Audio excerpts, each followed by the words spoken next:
good YouTube? It's your girl Samaya, and I'm back with another video. Real hot girl shit. Yeah, I'm in my bag, but I'm in his too. And that's why every time you see me, I got some new shoes. Look, bitch, I'm a star. So, as you guys can see by the title, this video is going to be about my childbirth story. So, basically, I'm going to start by saying I had a loss before I had my son, Micah. It was a boy. It was literally like a year before I had Micah, or a little after the year. So, yeah.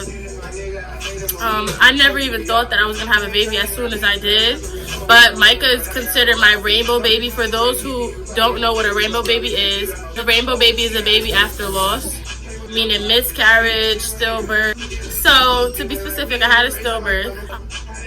I had my baby June 7th, 2018. I named him Adonis. My son now, his name is Micah, as I probably said before, but you know. The birth of Micah consisted of, first day, I started feeling contractions. My sister would be at work and I'd keep calling her like, I'm in pain, I think I must go to the ER, like I think it's time. Something in my heart was telling me that it wasn't time, so I didn't want to waste my time going there for them to just send me home. So instead, I stayed home and waited out the pain or whatever, you know. I really feel like I always down talk myself when it comes to pain tolerance. But with the contractions, even the childbirth, oh, let me get into, when I'm done explaining this, I'll get into that. Even the childbirth, it showed me that my pain tolerance is very high. Like I was saying, I stayed home dealing with the contractions as much as I could. Mind you, at the time, I didn't even know they were in real active contractions. I didn't know I was in the process of about to have Micah. So I dealt with the pain. They started coming about 15 minutes apart, and they upped up to about 8 minutes apart. So the second day of the contraction pain, I just started dancing a lot with my little sister Justina. I was cleaning, I was nesting like crazy. Like, for the moms out there, you know what nesting is. And for the pregnant moms right now, if you feel that urge to clean and fix everything before your baby's coming, that's called nesting. I feel like it's more common for moms because you're trying to prepare for your new baby to live in your home. So yeah, I was nesting like crazy. And then the third day, which is the day I actually went to the hospital and they told me I was in labor, me and all of my sisters, we went downtown locally where we live, where it's like shopping mall and things like that. We went to the nail salon. We did a lot of walking. I had Micah in October of 2019. So this was on October 14th, my sister Maymuna's birthday. When we all were together, walking a lot. We were just actively moving. But throughout that whole time, I was having contractions like crazy. And I think the walking is what's like helped the contractions speed up. So kept telling my sisters like I'm about to call labor and delivery, like I'm getting scared, like I think it's about to be time, like I really think it's about to be time, like I'm in pain, like literally I'll be talking like we were at McDonald's and I'm like down, hell up, just crouch down and hold my stomach in pain. So like it's to the point that we were at McDonald's and I was ordering my food or whatever, and I just crouched down in pain, like I'm having a contraction. And at that point, I noticed they were coming like every 5 minutes. So it was time, no ands or buts. I knew it and I felt it in my heart. Like, and when I called labor and delivery, once we got to the nail salon after McDonald's, I called labor and delivery and I let them know what I was feeling. I let them know how frequent the contractions were. And they let me know, like, you're gonna be here soon. So continue doing what you're doing, keep walking, keep moving around, don't slow it down. Because you're about to have your baby. Like, I think you're gonna meet your baby soon. And little did I know, they were right. So probably an hour after downtown when we got home, I couldn't take it anymore. I was in pain. Like, they sped up so much. Even when we got in the Uber on our way home, oh my gosh, I sat in the front first of all because I was the pregnant one. And mind you, I'm not a small girl. I am a heavyset girl. So I sat in the front because it was a lot of us. It was 4 of my sisters plus me. So I sat in the front with this big old pregnant belly, and the Uber driver was trying to drive slow. I was in so much pain. Every time he hit a bump, it's like my baby was crushing in my, V area. So yeah, I basically got in the house. I told my sister, like, I'm going to take a shower because I need to ease this pain. Like, it's hurting. Like, I want to try to labor as much as I can at home, but it's getting strenuous. So I told my sister, like, it's really getting strenuous, and I really don't think I can take this anymore. So I went in the shower. I started putting warm water on me. I remember just being in pain. It was constant. I felt like at that point, it wasn't even stopping. Like, I felt like at that point, it was like, no. It was really, really, really, really, really, really painful. So at that point, I was in complete pain. My contractions were probably 3 to 5 minutes apart. I said, "Call 911, I have to go." I felt like my baby was about to come out in that shower. Period. I had my sister Rakaya open my legs like we were at the hospital. Like she was a professional doctor and look inside of my V to check to see if my baby was coming down. I thought I was gonna have my baby in the house. If I didn't hurry up and go to that hospital, I was having Micah in that house. I hear people say that like after you give birth the first time, the second labor is always faster. I know I had a stillborn, but you know it still counts as birth. So yeah, she looked inside of my V or whatever, and she said she saw like a lot of clear liquid, and she said like my vagina looked so swollen. So I'm like, what the heck? She was telling this to the paramedics on the phone, mind you. So they came or whatever. I waddled down the stairs. I got on the stretcher. The whole time I was in the ambulance, bumping, everything, I was in pain. The pain didn't stop. It was severe. It did not stop. So when I got to labor and delivery at the hospital, my doctor was not there yet, so a nurse checked me. It was, oh my God. For all pregnant moms, I know for a fact, I'm not even just speaking for myself, for all pregnant moms and mothers in general, when they check your dilation, that is so painful. It's so painful, especially going through contractions. It was so painful. So the doctor checked me for how much to see how much I was dilated. I'm gonna gently push on your bladder. And she took her hand out and she said, "You're 5 centimeters." And I know the hospital I go to, they admit you at 3 centimeters. So I was 5 centimeters. I instantly started getting anxiety. I'm calling my sister. I'm calling everybody. I'm calling them. And I'm telling them, like, I'm about to have this baby. So basically, after they told me that I was 5 centimeters dilated, and I was still in pain, of course, they started putting the monitors on me to track Micah's heartbeat and, you know, the contraction length. So after they checked me in labor and delivery, the admission part, they got me a room. It was prepared. They took me to my room where I was supposed to give birth to Micah, and that's when it was go time. My sister started showing up. My dad started showing up. Literally when I gave birth to Micah, all of my sisters were there.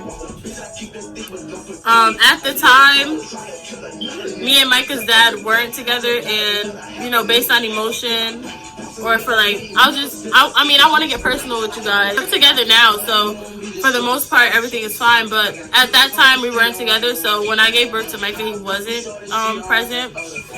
However, he was in his life, you know, a little after I gave birth to him, and he did come to the hospital after I gave birth.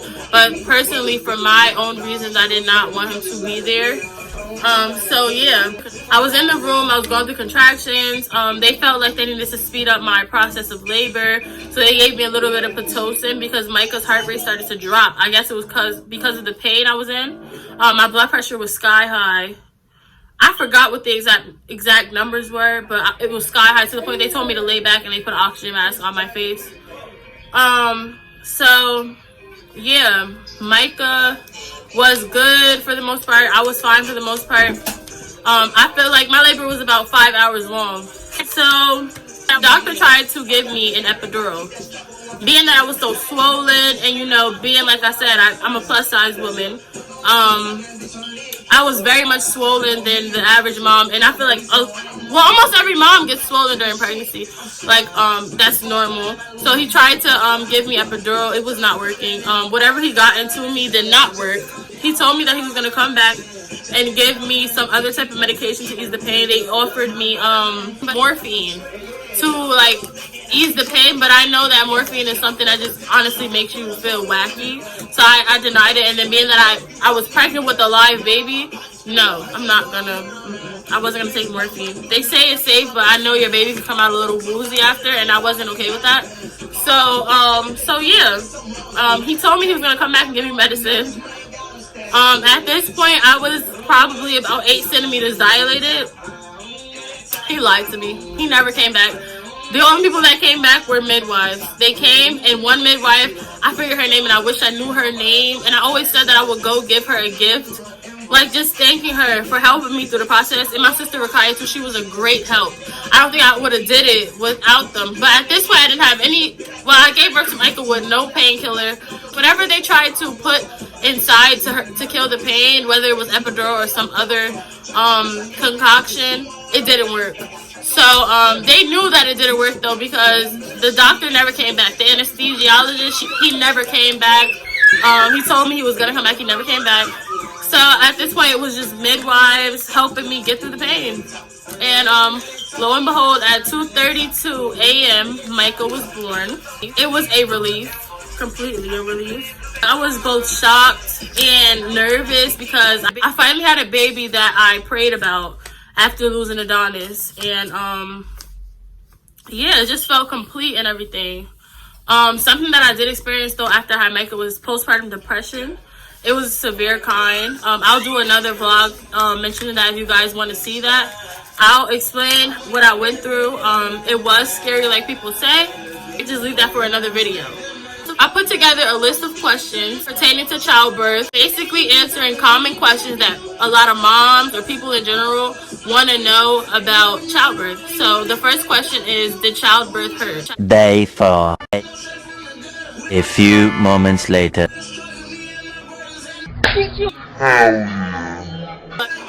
That's all I got to say. It hurt, yes. But I feel like in order to get through it, you can't scream, you can't yell. You're gonna do that naturally because it fucking hurts. But if you relax yourself, you breathe, that method is just, it works the best. It works the best. It works the best.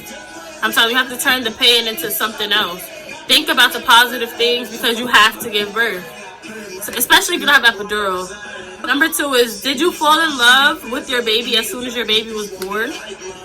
For me, I did, and I know it probably sounds so weird, but like I said, after Micah, I had postpartum depression, and then before him, I also had a loss, and it's like I rushed to have another baby. I didn't give myself time to heal from losing Adonis, but I did love Micah. I felt the love, but I also felt nervous. I felt overwhelmed, you know, which contributed to my postpartum depression. And number 3 is, how was the healing process? The healing process was good for the most part. When I gave birth to Micah, I did tear. I think it was a 2nd degree. I teared all the way to the anus. I had to get stitches, which dissolved on their own. And yeah, but the healing process overall was fine.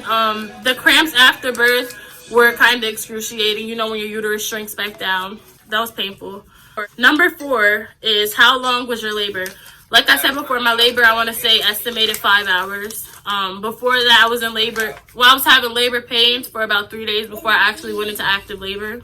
Number 5 is, what item after birth helped you the most? For me, the item that helped me the most was definitely the squeezy bottle that you put the cold water in. That was like a lifesaver, especially when you're peeing and you have stitches and it burns. It really burns. Even if you don't have stitches, I feel like just stretching from your vagina after giving birth to a baby, just it gives you a burning sensation when you pee. And I want to add another item. Another item that helped me so much was like this cool spray that you spray on your V after you have a baby. It really does work and it numbs you. That was a great help. I used that like crazy. I even had my mom go out and get me another bottle. The hospital provided me with a bottle. I had my mom buy me another one. Like, it really worked. I don't remember what the item was called, but if you're gonna give birth or you've given birth and you just don't know, I'm pretty sure if you Google it or whatever, you will find what the item is. It's like some type of cooling spray. I forget what it's called, so sorry for that. Question number 6 is, do contractions hurt? Yes, they hurt. I feel like that was the worst part of labor. I'm surprised that I didn't vomit or poop on myself during the laboring process, because contractions had to be hands down the worst part of the labor for me. Pushing her, yes, but it wasn't the same as contractions. Like constant pain that starts and stops, and then goes closer together. That it was torture. It was complete torture. Number 7 is, did I go natural or epidural? So they tried to give me epidural, but I ended up going natural, so I'll say natural because I felt every piece of pain. I was not numb at all. Number 8 was, how much did your baby weigh? So my baby weighed 7 pounds and 3 ounces. Number 9 is, what do you love most about motherhood? What I love most about motherhood is learning my baby and understanding the milestones. Also being that he loves me back, and I know that the love is unconditional and never questionable. That's the best part about motherhood, and it teaches me also as a woman how to be the best mom and woman that I can be. Number 10's question was, what do you hate most about motherhood? What I hate most about motherhood is really nothing. What I hate though, I have 2 things that I hate. Some moms get postpartum depression. I hate that because I was one of them. And like I said, I'll do a separate video on that. And then the second thing that I hate about motherhood is when the kids grow, they start getting those phases in which they start misbehaving and stuff. But I feel like I know it's a part of growth in a child, and it teaches me patience. So I wouldn't say I necessarily hate it, but my main thing that I hate about motherhood is the postpartum depression. For a fact, I hate it. This further concludes my video explaining my birth. I want to keep it cute and short. If you like this video, subscribe, like, and leave a comment below. And this is the star of the show, Micah, my 18-month-old baby boy, my rainbow baby that I love so much. We'll be back with some more content soon. Bye. If you or anyone you know is suffering from postnatal depression, please call 866-260-7224. Look, bitch, I'm a star.